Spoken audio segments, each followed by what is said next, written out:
Welcome to The Explainer.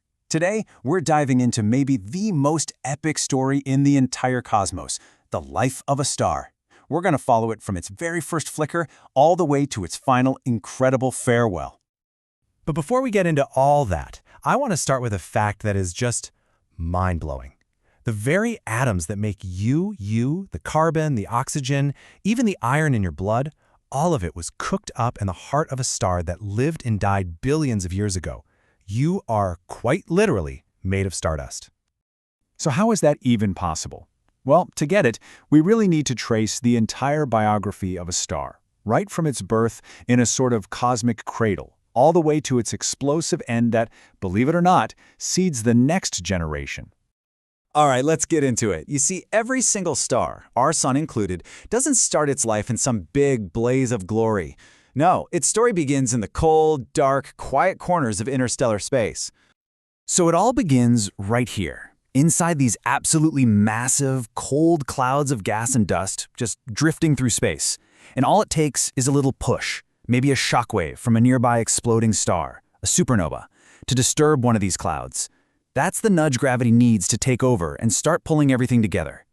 Now, as a piece of this cloud collapses, it doesn't just form one lonely star. Nope, it actually breaks up into a bunch of smaller, dense cores. And inside each one of those cores, the pressure and heat just keep building and building until you get this hot, dense little baby star, a protostar. This is exactly what we're seeing when we look at those amazing pictures of stellar nurseries, like the Orion Nebula. And this protostar, this stellar embryo, it's glowing, sure, but that's just from the heat of being squeezed by gravity. It's not a real star just yet. Why? Because its core isn't even close to being hot enough to switch on the engine that's going to power it for billions of years. And that engine is nuclear fusion. Okay, so as this protostar keeps gobbling up more gas and dust, it starts spinning faster and faster. Kind of like an ice skater pulling their arms in, right? And to keep from spinning itself to pieces, it blasts out these amazing, super-focused jets of gas from its poles. These jets are like the first big announcement that a new star is on the way, and they're actually crucial for letting it get rid of some of that spin so it can keep growing. This process goes on for thousands, sometimes hundreds of thousands of years. The protostar's core just keeps contracting, getting hotter and hotter. Gravity is just relentless, squeezing it tighter and tighter until, finally, it hits a tipping point. And what a tipping point it is. At around 15 million Kelvin, that's unbelievably hot, the core basically turns into a nuclear furnace. The pressure and temperature are just so insane that the fundamental building blocks of matter, hydrogen atoms, start to literally fuse together. And just like that, boom, the star's engine switches on. In stars like our sun, the process that makes this happen is called the proton-proton chain. It sounds complicated, but it's basically a three-step dance where hydrogen nuclei, which are really just single protons, get slammed together with so much force that they stick, forming helium. And every time this happens, a huge amount of energy is released. So all that energy rushing out from the core creates this powerful outward push. And it's this push that perfectly balances out the constant inward crush of gravity. The star finds this perfect state of balance. It's called hydrostatic equilibrium. And this is the secret that will keep it stable and shining for, in some cases, billions and billions of years. And now we have a true star. It settles down for the longest, most stable part of its entire life. We call this the main sequence. Think of it as the star's long, stable adulthood. It's going to spend something like 90% of its whole existence right here. Now, here's the most important thing to remember about any star. Its entire destiny is decided by just one thing: its mass, how much stuff it's made of. The real heavyweights, the most massive stars, they're super hot and blue, but they live fast and die young, burning through all their fuel in just a few million years. Then you've got stars like our sun, which cruise along for about 10 billion years. And then there are the little guys, the red dwarfs. They just sip their fuel so slowly they'll last for trillions of years, way longer than the universe has even been around. This chart you're seeing here, this is the Hertzsprung-Russell diagram, or HR diagram for short.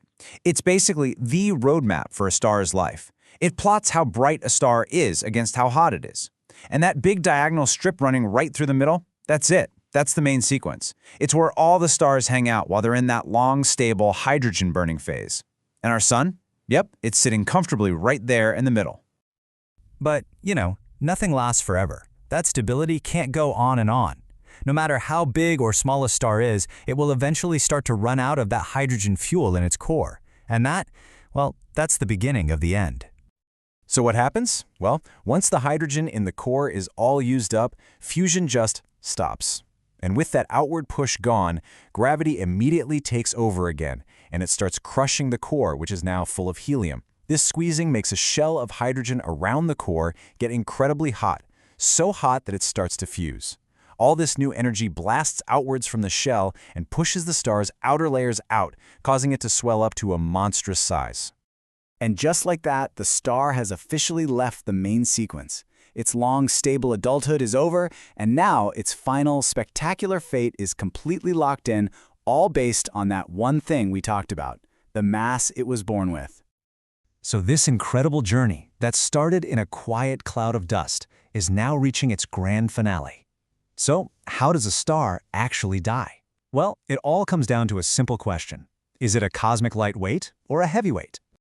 The low-mass stars, the ones like our Sun, they tend to go out pretty gracefully, with more of a whisper than a bang. But the high-mass stars, oh boy, the ones that are more than, say, 8 times the mass of our Sun, they go out with the biggest, most violent explosion in the entire universe, a supernova. Let's look at the low-mass stars first. That helium core gets squeezed into this really bizarre, super dense state of matter. And when helium fusion finally kicks in, it doesn't start gently. No, it ignites all at once, in this insane runaway reaction we call the helium flash. Now this flash is unbelievably powerful, but it happens so deep inside the star, you don't even see it. On the outside, all you see is the star just continuing to swell up, becoming a red giant. After a while, the star's outer layers just can't hold on anymore, and they gently drift away into space. And they form these absolutely beautiful glowing clouds that we call planetary nebulas, which is a confusing name. They have nothing to do with planets. Anyway, what's left behind is just the tiny, super dense core, a white dwarf. It's basically the cooling ember of a dead star that will just slowly fade away over trillions of years. Okay, but what about the heavyweights? Their end is way, way more violent.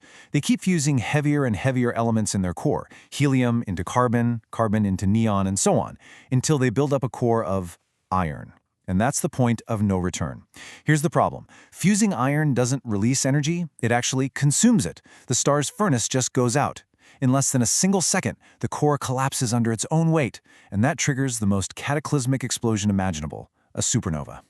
I mean, a supernova explosion is so bright it can briefly outshine its entire home galaxy. It's in this insane blast that all the elements heavier than iron are created and then blasted out across space.